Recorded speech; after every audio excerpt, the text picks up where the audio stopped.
Hey, it's Joe Tamargo from WetheadPumpRepair.com. All right, welcome back to another premium edition of our content. In this video series, we're going to be showing you how to completely rebuild the Waterway Executive 56 pump. All right, I get a lot of people that always ask me emails, yo, Joe, you haven't covered the Waterway 56. Well, here we go. Here is the jammy, the Waterway 56 Executive Pump. All right, so what we're going to do in this video is we're going to break down some of the tools we're going to use, and then we're going to go from there, okay? Like I said, this is part one of the Waterway Executive 56 Spa Pump Repair Series.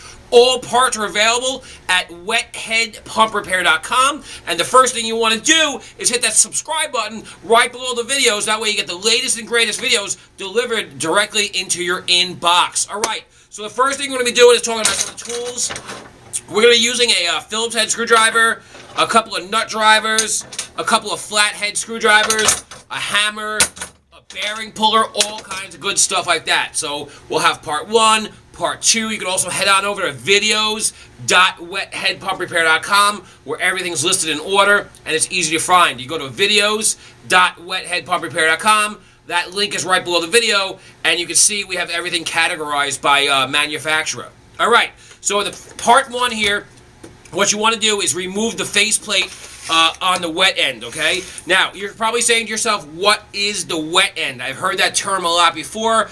I don't know exactly what it is. All right, well, the wet end is the plastic part that is mounted into the electric motor, okay? Back here, you got all the steel, and in the front, you got all the plastic. All right, so this is the wet end, which consists of the pump seal housing, the impeller, the seal, and the seal plate cover, or the seal impeller cover. On the back, you have the electric motor. So what you want to do, the first thing is get a Phillips head screwdriver, and you want to remove all these bolts out of the front, okay, or Phillips head screws. Okay, now I've already pre-loosened mine. That way you don't have to sit here and watch me for a million years. You get the point, okay? So you got 1, 2, 3, 4, 5, 6, 7, okay, 8 right there. So you got 8 of these screws. You want to take these 8 screws out just like this. Now, I'm going to show you up close in a minute in part two how to get them out up even closer. That way, maybe you can't see this, or you're like, oh, I don't understand how to get it out. Okay, so there you go. You're going to remove all these screws just like this. Go around all the way around the face, okay? I'm going to turn this pump towards you so you can see what I'm doing. Okay, there you go. Right towards you just like that. Okay, you're going to keep on removing these screws from the faceplate. All right, there you go, just like that. Now, I've removed number 4. All right, so I'm going to bring the camera up close right now, and I'm going to show you up close how to remove these in part 2. And then in part 3, we're going to remove the impeller. And then part 4, we're going to remove the seal. In part 5, we're going to remove the seal housing, and blah, blah, blah. All right, so here we go. Remember, please subscribe to all the videos.